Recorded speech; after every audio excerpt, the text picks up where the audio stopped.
बेळगाव किंवा सीमावासीय मराठी भाषिकांच्या मागे आम्ही काल होतो, आज आहोत आणि उद्याही राहू। या राज्यात कुठलेही सरकार असलं तरी सीमावासियांच्या बाजूनच त्या ठिकाणी मराठी भाषिकांच्या बाजूनं उभे राहिलोय। देवेंद्र फडणवीस सरकार सुद्धा मराठी भाषिकांच्या मागे ठामपणे उभा आहे। समन्वयातनं त्या ठिकाणी योग्य तो मार्ग काढून दिलासा देण्याचाच त्यांचा प्रयत्न या ठिकाणी निश्चितच राहील, यावर माझा विश्वास आहे। खरं म्हणजे कर्नाटकमध्ये काँग्रेसचं सरकार आहे।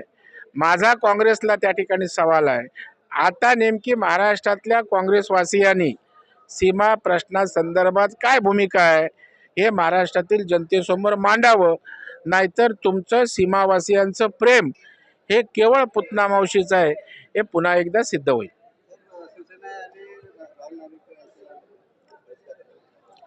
मी या ठिकाणी संसदीय कामकाज रस घेण्याची त्यांची मानसिकताच नाही। सरकारी कामकाजात ते रसच घेत नाहीत।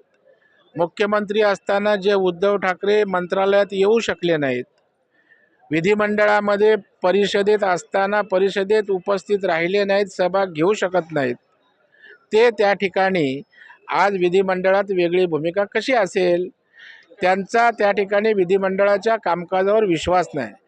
खरं म्हणजे लोकांनी विधिमंडळात बसण्यासाठी पाठवले, बहिष्कार पाठवण्यासाठी पाठवलेलं नाही, परंतु मीडियाच्या माध्यमातून चर्चेत राहायचं आणि आपली नौटंकी करायची यासाठी त्यांचा खटाटोप आहे।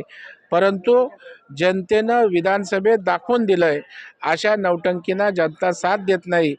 त्यांनी आत्मपरीक्षण करून कामाला लागावं, अशा प्रकारची त्यांच्याकडून अपेक्षा आहे।